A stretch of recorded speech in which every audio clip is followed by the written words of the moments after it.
He has been in office for over 50 days. He has yet to schedule a formal press conference.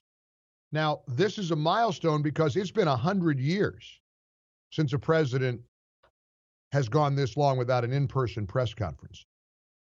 You have to go back to World War I, evidently. No president does this. And there's such a lack of transparency coming from this Biden White House. One thing about Trump, he'd give an interview to anybody. President Trump he'd stand out there and take question after question after question from any reporter. He'd spar with him, but he'd take the questions. Not this guy. Not this guy. This is the longest delay of a president's press conference in 100 years. You know what may happen? You realize something. He may never give a press conference. Why should he? He's there. He's making these decisions. You better comply.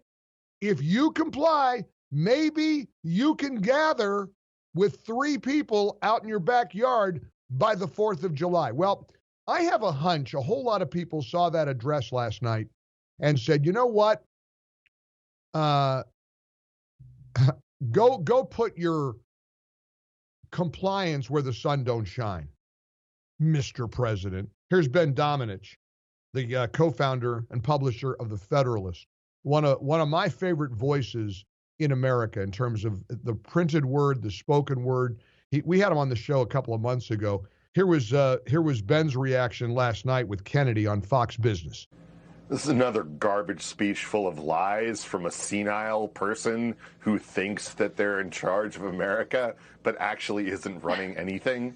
And I'm not going to pretend otherwise. I mean, the reality is that this guy who's been trolled out to us, as being the president of the United States, except for the fact that he hasn't taken a single question for 50 days, comes out here and says all these different things about his expectations for the future. He's trying to defend a massive expenditure of taxpayer money. Yeah. He thinks he's running this country, and he's not running anything. Ben Domenech accuses him of being, a senile person. Is that fair or is that too harsh? You think that's a spot-on reaction? Or do you think Ben Domenech is missing the mark? 1-800-655-MIKE. And I've got a question for you. It's the same question that a lot of people are asking after we hear Biden say, everything was about the shot last night. You got to get the shot. You got to get the shot. You got to get the shot. A lot of us want to get a shot. A lot of us are going to get a shot or 2. But what about the people who won't? They just don't count. What are they supposed to do? I guess he wasn't addressing them last night. 800-655-MIKE. Steve, we'll start with you. Hey, Steve, happy Friday. Welcome. How are you? Happy Friday, Mike. Thanks for this. Thanks. Doomsday Joe's, if that wasn't the most inspirational message I've ever heard, I'm so comforted by that, Mike. Yeah, inspired, all right. Oh my inspired God. to go jump off a cliff. If we do our part, he said, we've been doing that literally for 12 months now. They keep moving the goal line. 15 days to flatten the curve, Steve. Didn't you hear? 15 days to flatten the curve. Yep, and we have our own problems here with our outstanding Governor Whitmer here in Michigan. I sure do. Warp Speed, I saw a montage last night about the usual suspects on CNN and whatnot, taking glee in the fact that no possible way could there be a vaccine before 5 years, and right. President Trump was out of his mind.